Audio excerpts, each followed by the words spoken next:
Então, na última aula a gente falou sobre os impactos de marca nos processos de indicação de novos clientes, por atuais clientes da empresa.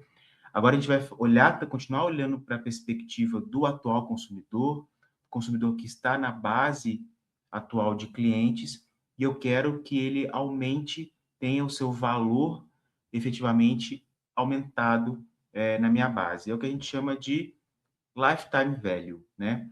O valor que o meu consumidor tem ao longo da sua sobrevivência na minha base de clientes, né? E o trabalho que eu preciso fazer, para além de vendas, é o trabalho de conseguir aumentar o valor desse meu cliente na base ao longo do tempo, né? E a gente tem várias estratégias de negócio para isso. Quando a gente fala em negócio, a gente está falando de upsell e cross-sell de produtos, por exemplo, quando eu ofereço um aumento de pacote, uma melhoria na usabilidade do produto, enfim. Eu preciso estar o tempo inteiro construindo também ferramentas de negócio atreladas ao produto e ao serviço para agregar esse valor ao longo do processo de conexão de consumo do meu consumidor de base com o meu negócio, com a minha marca, tá? Mas aqui a gente quer olhar essa construção pela perspectiva de marca, pela construção de significado de marca, ok? Então vamos lá, lembrando, pensando no processo de experiência do consumidor, quando a gente fala em lifetime value, a gente está falando basicamente de um processo de experiência de consumo, certo? Então eu preciso trazer esse conceito para entender e conceituar significado de marca por essa perspectiva de consumo. Eu sempre digo, o que a gente está construindo de conhecimento até aqui, até agora, é que a equação de marca, né, a equação da construção de significação de marca passa pela construção e projeção dos ativos de marca relacionados à personalidade, posicionamento, identidade e narrativas, certo? Mas também passa pela experiência do consumidor, e aqui é o ponto que a gente vai avaliar a experiência do consumidor no processo de construção de significação de marca, e a opinião pública, que os especialistas de mercado ou que outros consumidores da minha marca e do meu produto falam sobre o meu produto, né? Na equação de lifetime value, onde a opinião de consumo do consumidor ela importa para compreender a significação de marca, eu preciso ter o processo de experiência, o resultado do processo de experiência, contribuindo para a construção de significado de marca maior do que aquilo que é projetado como ativo de marca, que eu, enquanto área de branding ou de marketing, construo para o mercado, construir projeto para o mercado, mas a opinião pública, né? Tem que ser no mínimo igual, maior ou maior ou igual ao projetado mais a opinião pública. O projetado e a opinião pública, elas reforçam a ideia de pertencimento e identidade, ok? Elas são informações que estão fora do meu campo de experiência, de consumo, como um indivíduo que consome o produto ou o serviço da empresa. Eles estão navegando num ambiente que é fora dessa experiência, mas influenciando, impactando a minha construção de significado de marca no momento da experiência, uma vez que esses reforços positivos são projetados e operados pela opinião pública e pelos meus esforços de comunicação de marca, ok? Então, aqui a experiência dita os processos de crescimento de valor do meu consumidor na minha base de clientes no fim do dia, ok? E aqui a gente está falando de construção de significado de marca, do aumento da construção de significado de marca. O tempo inteiro eu preciso reforçar a minha construção de significado de marca para esse cliente. E aqui o desafio é ainda maior, porque quando o indivíduo onde eu estou projetando comunicação para a construção de significado está fora da minha base, eu conecto junto a esse processo de construção de significado um processo persuasivo, né?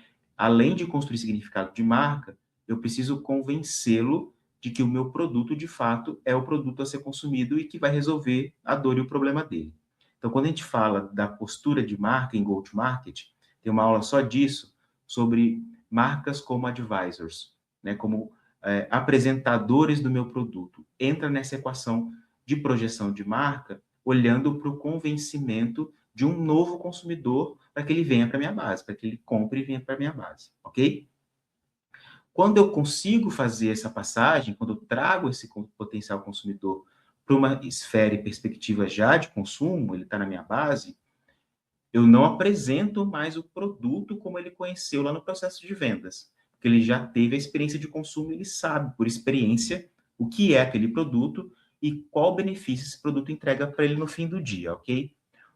Para eu conseguir continuar construindo o significado de marca para esse consumidor que já está na minha base, eu preciso olhar por uma perspectiva de inovação de produto e de novas possibilidades de consumo, que a gente vai falar daqui a pouco, mas olhando pelo prisma de marca, eu preciso reforçar alguns elementos de identidade, alguns elementos de representatividade que a minha marca consegue emprestar para esse indivíduo, para esse consumidor, para que ele possa refletir isso para outras pessoas. A gente falou disso no capítulo, na aula sobre indicação, sobre aumento de indicação.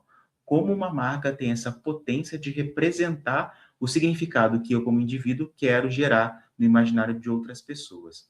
Então, quando a gente pensa em lifetime value, quando a gente pensa em relacionamento com a base de clientes, a gente precisa pensar nesse modus operandi de manutenção contínua de construção de significado de marca no imaginário do consumidor. Como eu construo comunicação, como eu construo estratégias orientadas para essa manutenção e esse aumento da construção de um significado de marca no imaginário do consumidor. Isso é contínuo. Então, se até aqui eu falei do papel de vendas, dos times de vendas, como ponto de contato importante de construção de marca no imaginário do consumidor, aqui a gente vai falar sobre os times de atendimento, dos times de operação, né, dos times de produto, que determinam e constroem a inovação de produto. Todos esses times têm a responsabilidade também de olhar para as diretrizes de marca, de olhar para as diretrizes de significação de marca e ter a responsabilidade de construir ferramentas que reforcem cada vez mais, ao longo do tempo, o processo de significação positiva no imaginário do consumidor, né?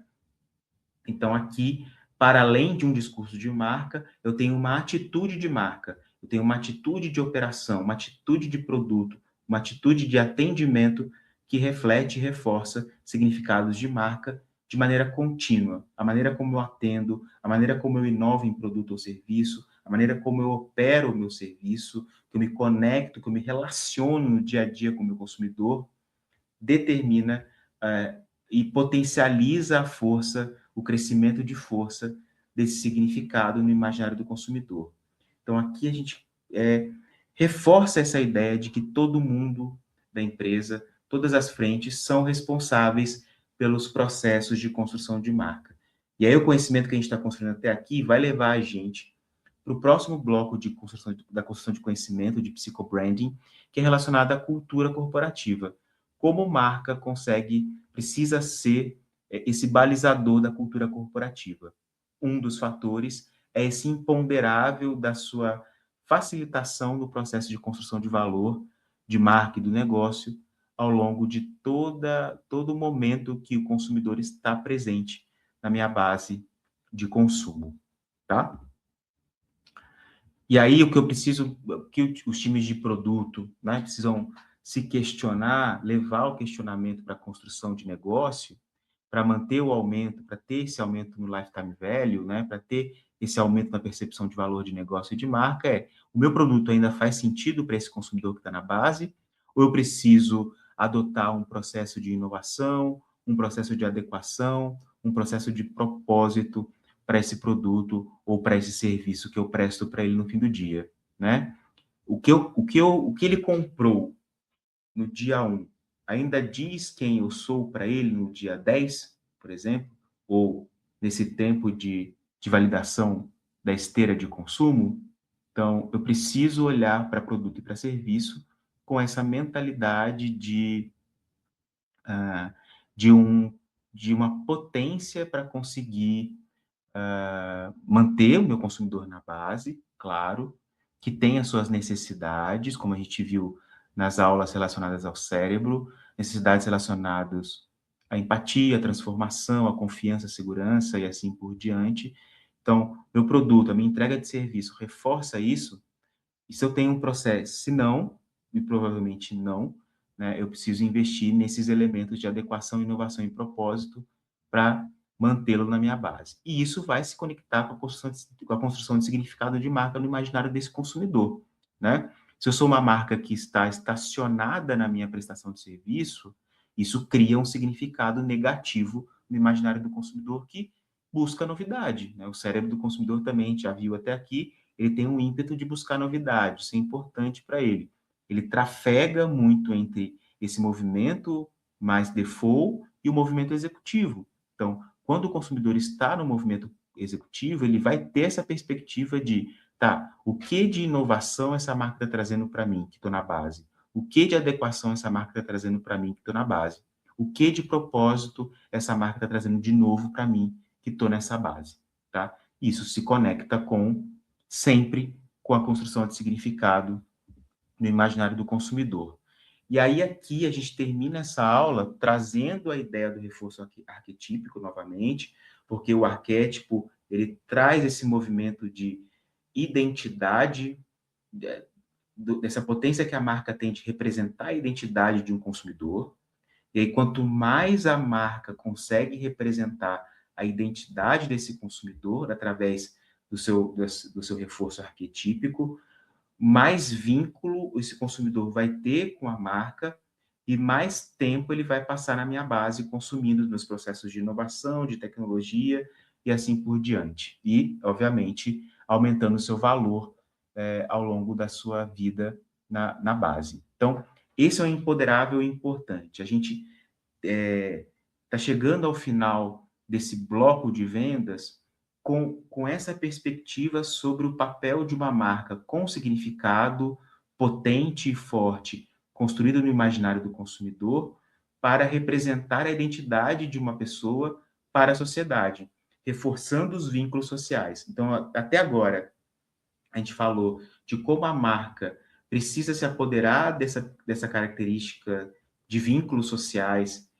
inata ao indivíduo para poder construir significado de marca no seu imaginário. E a partir de agora, que o indivíduo comprou, que eu atingi o objetivo de compra, a marca passa a existir em uma outra perspectiva dentro do imaginário do consumidor, como uma representante da sua identidade, como um reflexo da sua identidade para o mundo. Então, eu digo muito sobre mim para o mundo a partir das marcas que eu consumo. E eu digo isso e eu consigo dizer isso quando eu consigo perceber que uma marca tem diretrizes de humanização que se conectam com a minha subjetividade, com a minha personalidade, com o meu jeito de ser. Então, aqui fica muito claro a importância da estrutura arquetípica para uma marca, porque a estrutura arquetípica de uma marca vai dizer muito sobre mim que consome essa marca. Então, se a marca utiliza um arquétipo de criador, por exemplo, eu potencialmente vou mostrar para o mundo um arquétipo de criador presente em mim, que eu quero mostrar, que é o arquétipo que eu quero que seja percebido em mim pelo mundo, pelas pessoas, para o reforço do vínculo social que eu quero construir com o grupo que eu pertenço. As pessoas me enxergarem como criador reforço o meu papel no grupo, o papel que potencialmente eu desenvolvo e presto no grupo, né? Então, uma marca, quando eu mostro para o mundo que eu consumo uma marca, eu estou contando para o mundo algo sobre a minha personalidade, algo sobre a minha individualidade, algo sobre a minha subjetividade, que eu quero que esteja aparente para gerar conexões sociais e vínculos sociais mais fortes comigo, né? Então, olha que interessante essa construção de papel de marca em todo o processo de esteira de relacionamento com o consumidor, desde o momento da construção da atenção, da construção de conexões emocionais, da construção de aprendizado e memória de marca, da transformação da tomada de decisão em uma ação de compra, a marca operando, lutando para conseguir construir o seu significado de marca no imaginário do consumidor. Quando eu efetuo a compra, enquanto marca, atingi esse grande objetivo de construir um significado forte no imaginário do consumidor. depois que eu compro, depois que eu vendi, essa marca, ela atua de uma outra, ela passa a atuar em uma outra perspectiva no imaginário do consumidor. Ela passa a representar o consumidor para o mundo. Ela passa a dizer algo sobre esse consumidor para o mundo. Ela começa a fazer, ela é tão forte no processo imaginativo, no processo inconsciente do consumidor, que essa marca tem a potência de dizer algo sobre mim enquanto consumidor para o mundo, né? Algo sobre a minha potência em resolver problemas, né? Então, eu consumo, eu resolvi um problema, eu não tenho um problema porque eu resolvo esse problema utilizando esse produto, utilizando esse serviço. Eu tive um processo de transformação adequado com a ajuda desse produto, desse serviço, e agora essa marca que representa esse produto, esse serviço também diz algo sobre mim, porque eu consumo essa marca. E ao consumir essa marca faz parte do meu universo de comportamento, e o meu universo de comportamento diz algo sobre mim para o mundo, ok? Então aqui a gente está numa virada de percepção sobre branding, né? Sobre a chancela da importância da construção de marca e o impacto da construção de marca, de fato, nos processos de venda, nos processos de operação e nos processos de relacionamento com o meu consumidor, com a minha base de consumidores, ok? Então, aqui, a gente termina agora essa perspectiva do impacto de marca na esteira de vendas. A gente começou falando sobre o processo de transformação de percepção em atenção voluntária, passamos pelos processos de conexão emocional, pelos processos de respostas a objeções, a busca de soluções que o consumidor tem no mercado, a não necessidade de dar desconto, a ação de compra em si, a relação de processos indicativos para outros consumidores, e agora falamos sobre essa perspectiva de marca como representante do consumidor para o mundo, para a sociedade, para o grupo ao qual ele pertence, e como isso ajuda nos processos de crescimento e de aumento do lifetime value na base de clientes. Quanto mais uma marca consegue mostrar que o valor do indivíduo, do consumidor, está conectado a essa marca, mais chances, mais tempo essa marca tem de estar conectada com o consumidor consumindo essa marca, e a gente tem um aumento contínuo do lifetime value desse consumidor na minha base de negócios.